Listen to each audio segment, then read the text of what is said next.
Isengrin pêche à la queue trempée. C'était un peu avant Noël, quand on met le lard dans le saloir, le ciel était clair et étoilé. L'étang où le loup devait pêcher était complètement gelé. On aurait pu danser dessus. Un véritable parquet de bal. Toutefois, cette piste était percée, il y avait un trou dans la glace que les paysans avaient fait pour servir d'abreuvoir. Chaque soir, à la tombée de la nuit, ils amenaient là leurs troupeaux pour que les bêtes boivent et s'ébattent. Ils avaient même laissé un seau. Le goupil marche au trou dardard et se retourne vers son compère. « Mais sire, venez voir un peu par là. C'est ici notre grande réserve. C'est ici qu'il y a les poissons, et voilà l'engin de pêche dont on se sert pour les prendre. Anguilles, barbeaux et d'autres encore. Tous tant qu'ils sont fort bons et fort beaux. » « Frère renard, dit Isengrin, prenez donc l'engin par un bout et attachez-le-moi bien à la queue, s'il vous plaît. » Renard attrape le seau et l'attache du mieux qu'il peut à la queue de son camarade.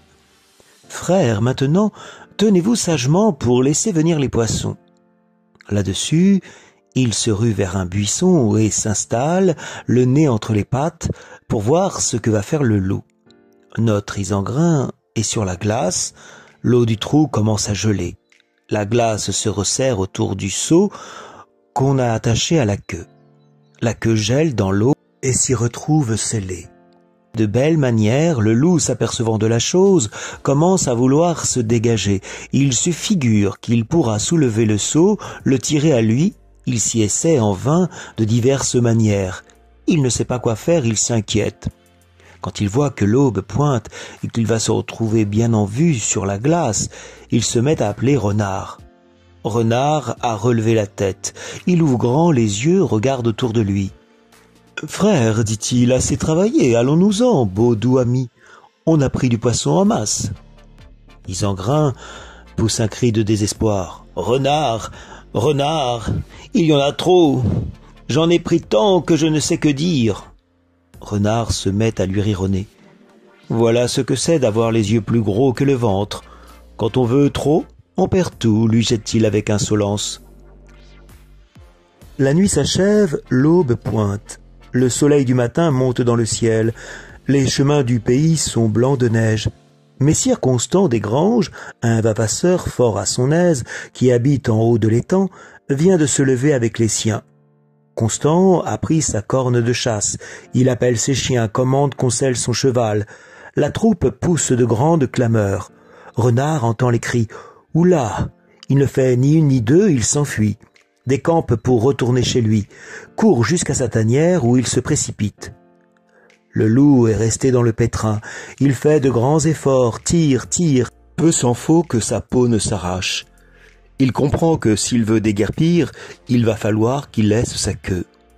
Pendant qu'il est là à se démener, voilà qu'arrive un valet de chien qui tient 2 lévriers en laisse. L'homme voit le loup et fonce sur lui.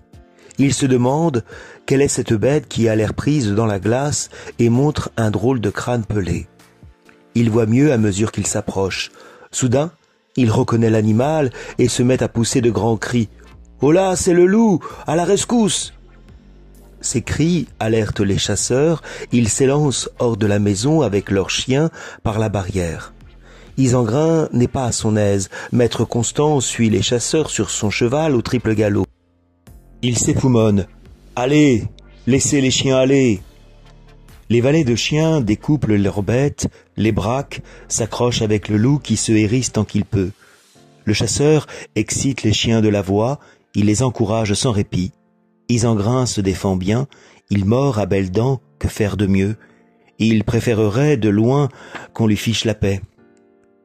Maître Constant a tiré l'épée, il s'apprête à frapper dans les règles, il met pied à terre devant l'étang et marche au loup sur la glace. Il veut frapper mais manque de chance, l'attaque échoue, le coup porte à faux, Constant glisse, tombe à la renverse. Il se blesse au crâne, le sang paraît, Constant se remet debout à grand-peine, furieux, il retourne à l'assaut. Je vous raconte là une fière bataille. Il croit frapper le loup à la tête, mais le coup porte au mauvais endroit. La lame glisse, descend vers la queue, qu'elle a coupée à ras du rond. Du beau travail. Succès total. Isengrin a bien senti le coup. Il fait un saut de côté, s'enfuit, les chiens se lancent à ses trousses, ils lui viennent aux fesses sans arrêt. Il riposte à grands coups de croc, il les mord tous, l'un après l'autre. Mais sa queue est restée en gage, c'est cela qui l'accable le plus. Il n'a plus le choix. Il bat en retraite et fuit jusqu'à ce qu'il trouve un tertre où se réfugier. Les chiens le mordent encore plusieurs fois, il continue de bien se défendre. Arrivé en haut de la butte, les chiens fourbus lâchent la poursuite. Le loup ne s'attarde pas pour autant, il s'enfuit toujours sur ses gardes, regardant à droite, regardant à gauche, droit vers le bois, à toute allure. Une fois là, « Je jure, dit-il, que je me vengerai de Renard. » Renard ne sera plus jamais son ami.